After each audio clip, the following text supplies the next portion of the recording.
His name is Atlas. He's 2.5 years old. He's had a very complicated life. He had a brain hemorrhage, developed hydrocephalus, emergency brain surgery, and then was diagnosed with a terminal brain disease called Alexander's disease. It's called leukodystrophy. And basically, his white matter, it falls apart and crystallizes. It's like Lou Gehrig's disease, but for children. It's very terrible. And the brain neurodegenerates. So with a lot of seizure disorders, we see the same thing where the brain neurodegenerates. So children take CBD. It's neuroprotective. It helps with seizures. That's why we have Epidiolex, an FDA-approved drug. And that's why we've seen a lot of sales of that, because it's really been helping. A lot of people are familiar with Charlotte Figge. She passed away last year, and that was what started the whole cannabis revolution here in Colorado. What's unique about Atlas over when he goes to Children's Hospital, and at Children's Hospital they have a policy where they won't recommend CBD, and that's because CBD is still considered medical marijuana, and marijuana is still a federally scheduled Schedule 1 narcotic. No medicinal value, highly addictive, Schedule 1. So even though we're up here talking about psychedelics and hemp and CBD, for a lot of people, they still are struggling with issues involving the Schedule 1 nature of marijuana. We have a lot of people that are in prison right now for marijuana crimes. It's absurd.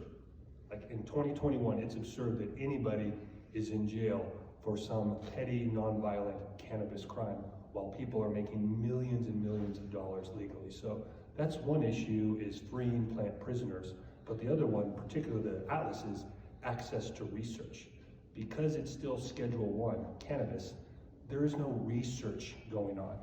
Organizations can't, universities, the big research institutions can't engage with cannabis because you have to have a Schedule 1, DEA license to be able to research cannabis. So until cannabis is rescheduled, I think it should be rescheduled to 3. A lot of people think we should just deschedule it. I don't think that's a reality. I don't think we're just gonna deschedule cannabis and everything's gonna be fine. Like, it has to stay a part of the healthcare system, and that would be Schedule 3.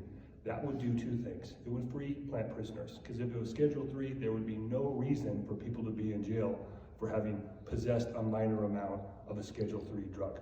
It's absurd. The nature of it would come out.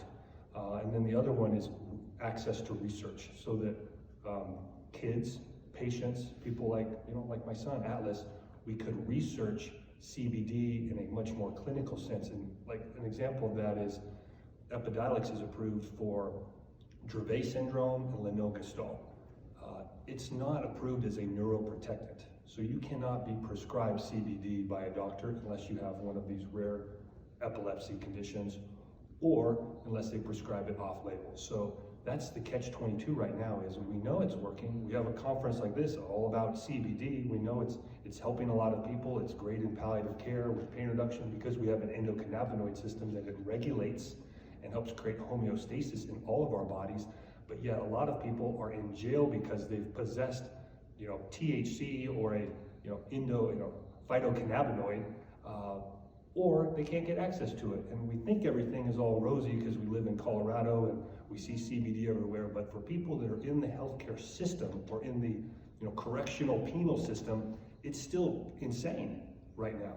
And the bigger lie that's going on here, and because there's so few of us, I'm going to just talk openly about it, is we heard a lot in Colorado, and I'm kind of in the middle road here. We heard a lot about the lies of Donald Trump. We heard all about the lies of Donald Trump.